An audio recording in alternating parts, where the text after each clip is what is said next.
Voters in Wisconsin today will be setting up one of the most critical Senate races for November as incumbent GOP Senator Ron Johnson tries to fend off a challenge from Democrat Mandela Barnes, a millennial candidate who would be the first Black American elected to the Senate from Wisconsin and who could help determine the Senate's balance of power. ABC's Averi Harper traveled to Wisconsin and has this report. Wisconsin, it's considered one of the fiercest battlegrounds in the country. Control of the Senate could be determined here.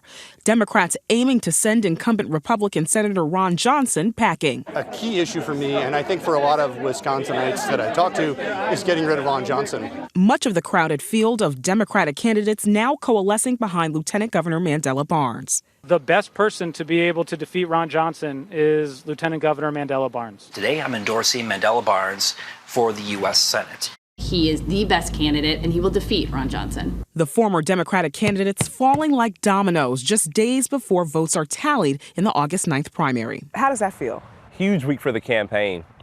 It feels great because it shows the momentum and also the strength that this campaign has, the broad coalition that we set out to build in the first place. Good luck. Hey, thank you. Barnes will need all the support he can get in this swing state, where his progressive leanings and endorsements from heavyweights like Senators Elizabeth Warren and Bernie Sanders could turn off some voters. We get two more senators on the Democratic side, two senators who are willing to protect access to abortion and get rid of the filibuster. Mandela Barnes, I'm looking at you in Wisconsin. The Wisconsin Republican Party already slamming those endorsements, accusing the lieutenant governor of wanting to, quote, impose fringe left policies in Wisconsin and the nation, a claim Barnes calls meritless. We're talking about a party whose ideology is quite simply Donald Trump.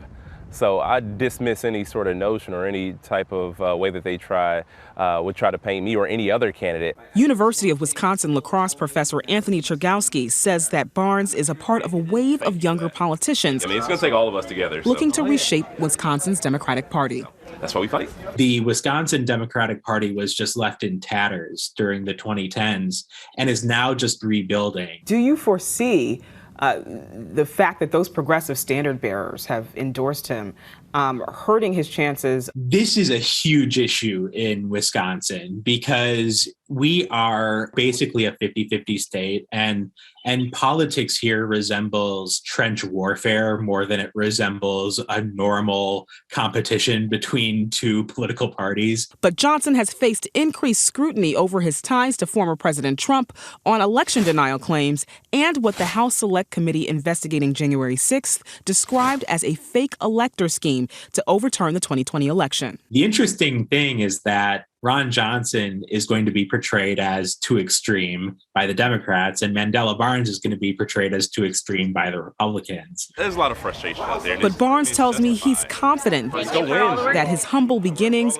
and what he calls his commitment to middle-class values It is grassroots to the core. will be his ticket to Washington. We're building the type of campaign that money cannot buy. A son of an auto worker and a public school teacher, Thank you. he is the first Black lieutenant governor in the state. Thank you so much. And could be its first Black senator if he wins in November. Well, I know what a lack of opportunity means, and I carry my story and my experiences as a Black man that was born in Milwaukee. The U.S. Senate does not truly reflect. Barnes is also a part of a key demographic in the state, millennial voters, many of whom say they want to see more generational diversity in Congress. Having somebody who is so much younger and can see the way that we think now, the way that we work now, it's incredibly important. You're in the home stretch. And Barnes tells me he wants to take his ideas to the Senate. Hey, thank you for being here. And help remake the legislative body he describes as dysfunctional. Let's get out there and let's go win. You know, this is an issue of a body that